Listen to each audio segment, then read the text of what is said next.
అమ్మ దుర్గమ్మ తల్లి, మా ఫ్రెండ్ ఇంటర్వ్యూకి వెళ్ళాడు.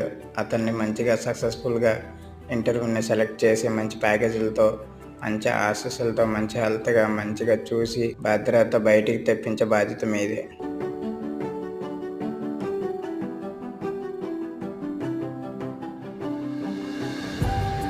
మే కమిన్ సార్. కమెన్